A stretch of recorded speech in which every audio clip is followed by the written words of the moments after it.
Hello! It's Monday again, so welcome. Welcome to another Bible Story Children's Time. Today is April 19th. No, it's not. April 20th. And we're here for another week. And this week we're going back.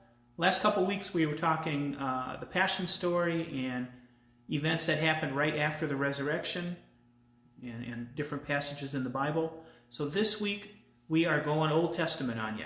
We are going back and covering some of the important scriptures and important events from Old Testament. So, that being said, we're going to go back to an oldie but a goodie. We're going back to the Exodus. Now, if you remember previous lessons or Sunday school or sermons, whole lot of different things, you would remember that the Exodus is that moment in Israel's history where the Hebrew people, the children of Israel, the descendants of Jacob who became Israel, were those people who had been in slavery in Egypt for 400 years, were led to freedom by a guy named Moses under the direction of God. God, who had been touching the lives of the Hebrew people off and on throughout, many years, took an active hand in freeing his people from Egypt. And once they were free from Egypt, they were in what's called the Sinai Peninsula now, which was sort of the frontier between Egypt and the rest of the Middle East. And it's not a particularly big place, but it is pretty barren.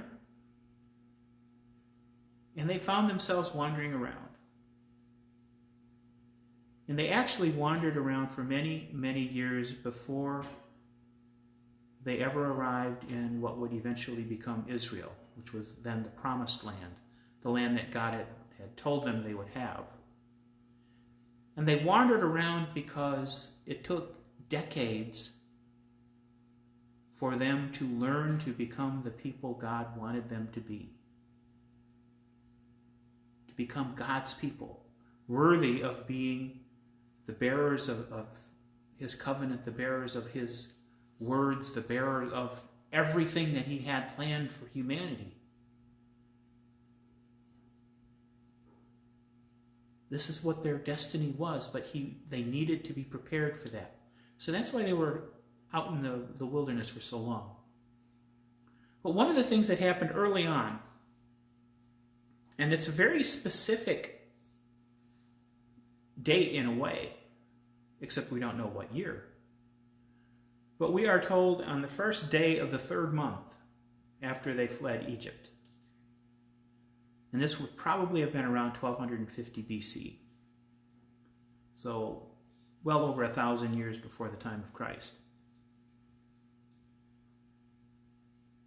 On the first day of the 3rd month, the Hebrew people arrived at a place called Sinai, the mountains of Sinai. And there, they had an encounter that would change everything. It would write a new chunk of history. And it happened this way. When the people arrived at the mountains of Sinai, they were shrouded in cloud. And that was partly, at least, because God was there waiting. And God called Moses to come up for a meeting.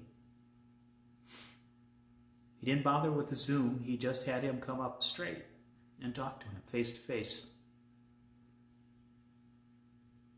And God said to Moses, okay, here we are. You're free from Egypt. You're on your way to the promised land. But now I got to know. I want your people to be my people. I want the Hebrew people, I want the descendants of Israel, the descendants of Jacob and descendants of Abraham. I want them to be my people. But if they're going to do that, they have to listen to me. I'm going to give them laws. I'm going to give them directions. I'm going to tell them what I want them to do. And if I'm going to be their God, then they need to agree to do that. So do you think they'll be down with that, Moses?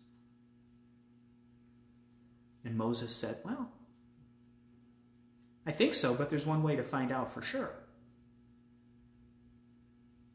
So Moses went down the mountain and he called for a meeting. He had all of the elders of the Hebrew tribes come to him. And he explained what they wanted, what he wanted, what God wanted. And he said, look, God has agreed to be your God. He has agreed, and this is the God of everything. He has agreed to be our God. To have a covenant with us, to love us and to cherish us and to protect us and to keep us close. As long as we're willing to do what he wants. Are we good with that? And the elders said, yeah, okay, we'll do that. And Moses said, all right. And he took that word back to God. And then God said, all right, groovy. So what we're going to do, we're going to consecrate the people. I want them all to gather. I want them to be thinking about what we're about to do. Exodus even tells us, God says, wash your clothes, be clean, be holy, be ready. And Moses relays all this information. And then God calls them to go back up the mountain.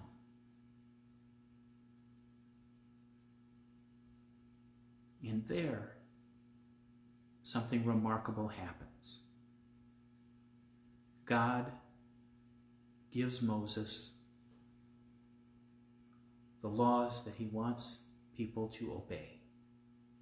Up to this time, for the Hebrew people, there were no official laws. There were no rules that God had handed down. God had said off and on in different places, different occasions, what he wanted people to do. But he had not spelled things out super specifically. And as he looked at the Hebrew people, he went, yeah, I think they need more information. So I'm going to give you some laws. You know, even more than, we're going to call these commandments. Because these are things I need you to do. These are things I command you to do. And we're told in Scripture that God himself wrote the commandments on 2 tablets of stone. Now, we don't have stone tablets, but we have something that I think will substitute well for that.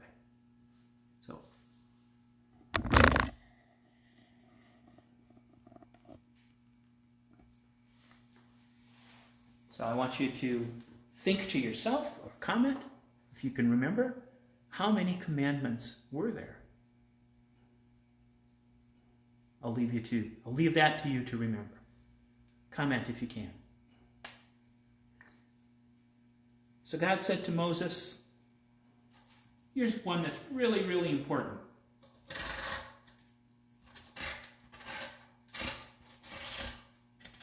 No other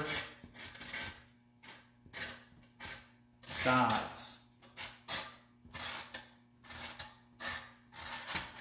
I am your God. You know what? I'm not going to write these out because you can't. They're reversed. God told Moses, you shall have no other gods. You shall make no images of God. I see Marcia had the right answer. Good job, Marcia. 10. You shall have no other images of gods. And while we're at it, you won't take God's name in vain either. And I want you to remember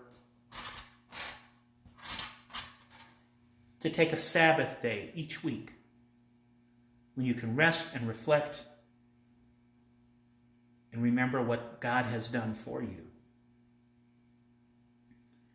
And I want you to honor your parents.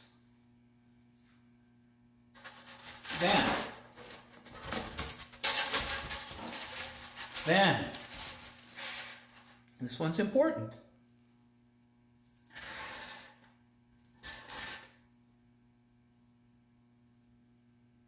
Don't kill. Specifically, don't murder anybody. You got that? All right.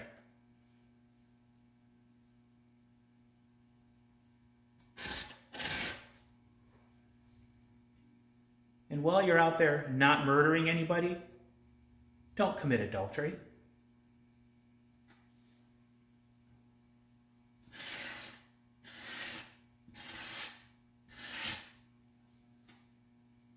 Don't steal.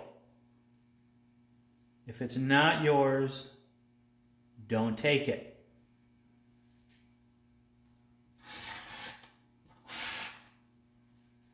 Don't bear false witness against your neighbor.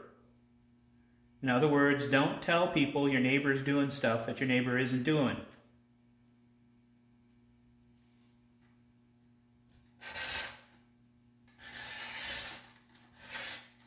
Ten, don't covet.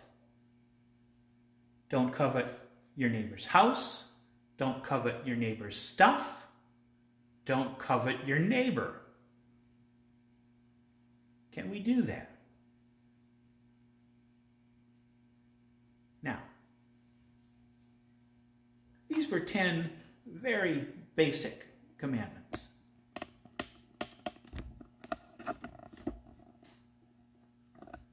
there was much more detail. And of course, God went into a great deal of detail without writing it on the tablets. He and Moses met for quite a while.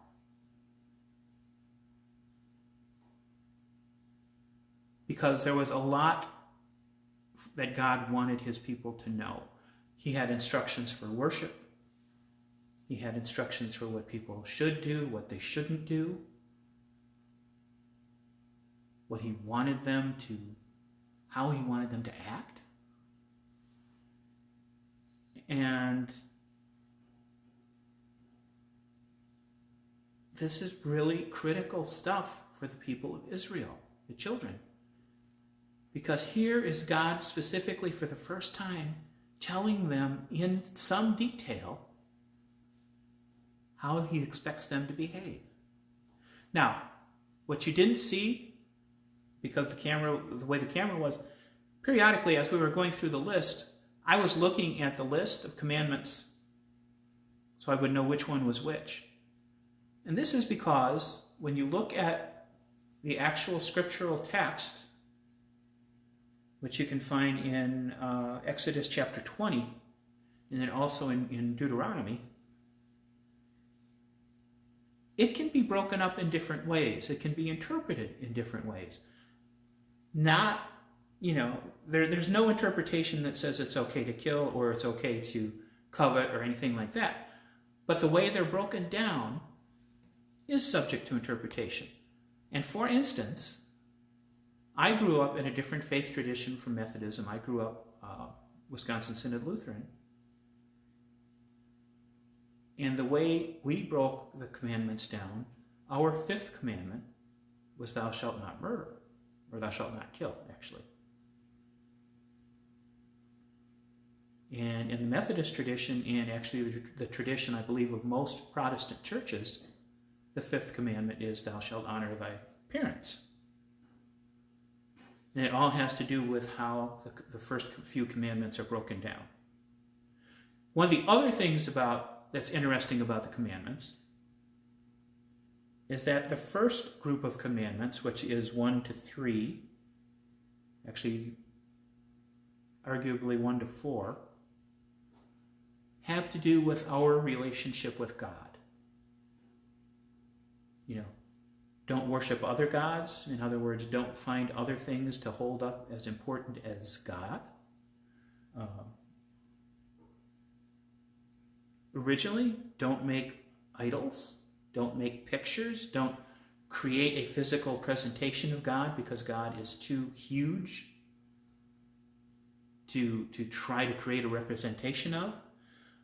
And also because it's very much like idolatry then, so you don't want to do that. No taking God's name in vain. Don't take oaths using God's name when you're not really intending to take an oath. And your relationship with God, that Sabbath day thing.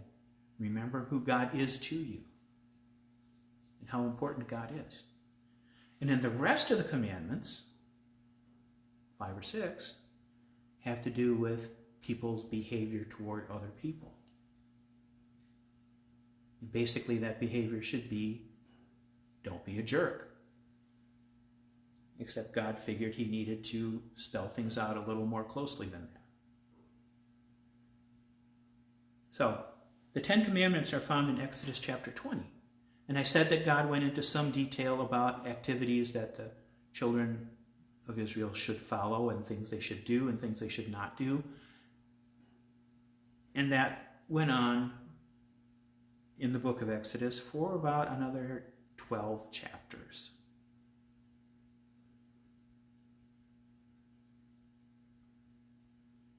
But while Moses was up on Mount Sinai getting the 10 Commandments for the people of Israel, while he was having a personal meeting with God,